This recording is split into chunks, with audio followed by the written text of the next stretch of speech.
La parole est à Monsieur Pierre-Yves Cadalin.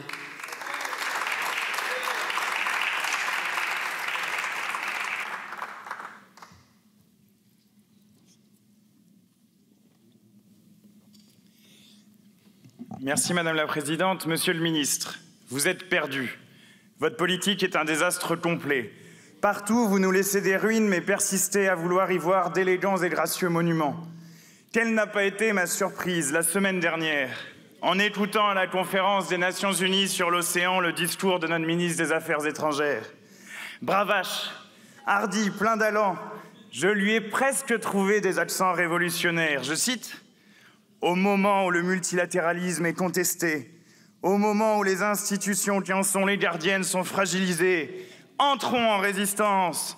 Résistance aux sirènes du cynisme, résistance aux tentations mercantiles, résistance à l'obscurantisme. » Jean-Noël Barrot, l'espace d'un instant, avait laissé la place à Jean-Noël Che Guevara, hasta la victoria siempre. Mais au vu de ce que vous nous proposez de ratifier aujourd'hui, le gouvernement a, semble-t-il, retrouvé ses esprits. Les revoilà, les fameuses tentations mercantiles que vous conspuiez il y a 7 jours. Votre révolution intérieure n'aura pas duré longtemps. Vous n'êtes pas de gauche après tout, c'est ainsi. Cela faisait du bien d'essayer. Après avoir claironné tout en lyrisme la nécessité absolue de préserver l'océan, vous proposez de capturer du dioxyde de carbone, puis de le transporter pour aller l'injecter dans des fosses sous-marines. Du dioxyde de carbone produit industriellement, transporté par bateau puis par pipeline, avant d'être injecté dans des fosses dont nous ignorons si elles sont véritablement étanches. Ce projet a tout d'une fumisterie inefficace, absurde et dangereuse. Vous êtes en réalité perdu dans l'océan de vos propres contradictions, le seul que vous soyez véritablement capable de protéger. De quoi souffre l'océan aujourd'hui, cette branche sur laquelle nous sommes assis, comme l'exprimait le ministre par une curieuse métaphore? L'une des principales forces de destruction qui l'affecte est le changement climatique, dû à l'expansion mondiale et continue des émissions de gaz à effet de serre. Et il n'y a aucun mystère à l'explosion de ces émissions ces dernières décennies. La généralisation du mode de production capitaliste à l'ensemble de la planète en est la cause. Sous cette pression continue, l'océan s'acidifie avec des effets en chaîne sur la vie qui s'y trouve, comme sur celle qui ne s'y trouve pas d'ailleurs. Vous aurez beau retourner le problème dans tous les sens, vous ne pourrez échapper à cette réalité matérielle et scientifiquement établie. Or, vous ne jurez que par le capitalisme et pensez toujours que les problèmes causés par ce système seront solubles en son sein. C'est évidemment faux. Tel est le labyrinthe dont vous ne sortirez jamais. Un peu comme de votre téléphone maintenant. Vous êtes perdu donc. Vous êtes perdu. Vous vous abritiez en première lecture derrière la science et les rapports du GIEC, sachant parfaitement que tous n'envisagent pas l'adoption d'une telle technologie. Le débat que nous avons est donc d'une nature profondément politique et porte sur le modèle de bifurcation écologique que nous souhaitons adopter. Votre défense absolue de ce dispositif montre, comme nous le savons, que vous considérez qu'il est possible d'opérer cette bifurcation sans rien changer par ailleurs. Le tout pour vous, c'est de ne pas déranger un ordre des choses que vous continuez à penser immuable alors qu'il s'effondre de toutes parts. Ce n'est pas sérieux. Pour bifurquer, il faut désinvestir massivement des énergies fossiles et réorienter nos modes de production. Alors, au lieu de nous soumettre ce texte dépassé, vous pourriez proposer à la France de rejoindre la coalition qui unit les États insulaires du Pacifique à la Colombie pour un traité de non-prolifération des énergies fossiles.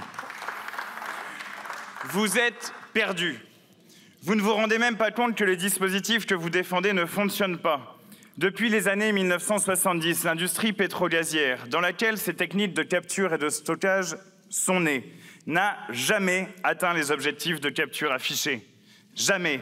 Il n'y a donc aucune raison que ce soit désormais le cas.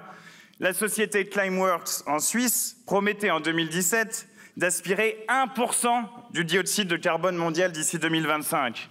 Son usine pilote en Islande devait absorber 36 000 tonnes par an. Elle en a aspiré 800. Ces chiffres sont cohérents avec l'histoire générale de cette technologie qui a accompagné le développement des énergies fossiles. Ces entreprises qui ont poussé comme des champignons ont attiré des investissements colossaux, envisageant le changement climatique avant tout comme une occasion de dégager des profits. Le bilan est tout autre à l'heure où nous nous parlons, entre suppression massive de postes dans cette entreprise et absence de perspectives pour ce secteur. Vos solutions d'avenir sont mortes-nées. Vous êtes perdus. Et dans votre errance, vous pouvez toujours compter sur le soutien du Rassemblement national pour passer vos textes de loi les plus moisis. En ce cas, comme en d'autres, vous n'avez pas l'air d'être gêné de compter sur l'extrême droite. En même temps, elle a beau être toujours pétrie de racisme islamophobe, antisémite et j'en passe, elle présente l'avantage de se ranger avec discipline derrière les intérêts de l'argent. Qu'a-t-elle fait d'autre de son histoire que rassurer les banquiers et les industriels pour parvenir au pouvoir ? Qu'il lui serait facile de prendre votre place aux côtés des milliardaires qui ne regardent que leur portefeuille et se moquent bien de la planète, de l'océan, comme des générations futures. Le Rassemblement national s'était abstenu en première lecture, mais il s'est prononcé en faveur de la ratification en commission mixte paritaire. Nous avions entre-temps reçu de doux messages des groupes d'intérêt qui voient midi à leur porte. Ainsi de James Gorter, consultant chez Holcim France, dont je vous cite le mail. Adopté au Sénat mais rejeté à l'Assemblée nationale, ce texte est une condition indispensable à la réalisation de projets industriels de captage de CO2 et de son stockage géologique. Attention, nous avions mal voté. Holcim, le nouveau nom de Lafarge après la fusion consécutive à la collaboration de l'entreprise avec Daesh, se croit toujours en position de donner des leçons aux parlementaires. Et le Rassemblement national, bien entendu, obéit.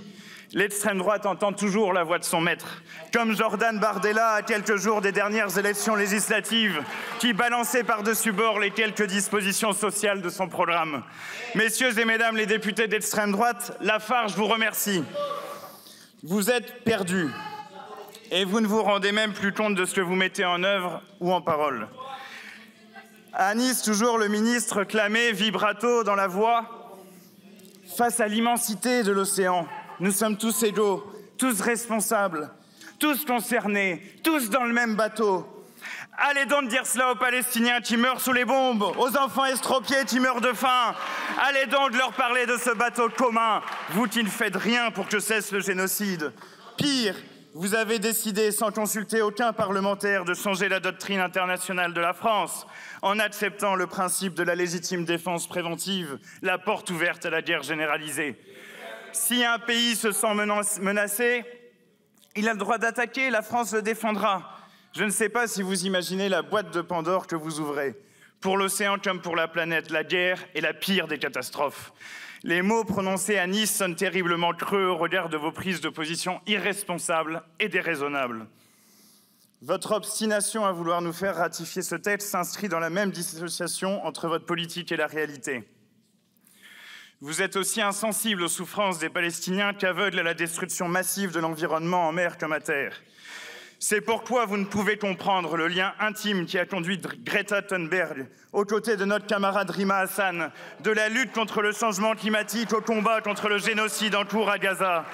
Sur cette flottille de la liberté qui a rendu les humanistes de tous les pays très fiers. Vous auriez pu écouter Takaya Blané, l'une des invitées du sommet SOS Océan, conclu par Emmanuel Macron. Elle venait porter la voix des peuples autochtones, expliquant le lien entre génocide et écocide, cette destruction généralisée que la défense des modes de production capitalistes reproduit sans cesse. Puisque vous êtes perdus, puissiez-vous entendre pour vous ramener à la réalité les mots qu'elle a prononcés. J'invite cette Assemblée à refuser ce texte aujourd'hui en conscience, en entendant le sens de ces paroles venues d'une histoire longue que nous aurions tort d'ignorer. Je parle depuis l'expérience de ma lignée lorsque je dis que le génocide indigène est toujours une condition de l'écocide. Ils ne font qu'un. Ce qui a été décrit comme une transition résulte du même agenda destructeur avec un nouveau label.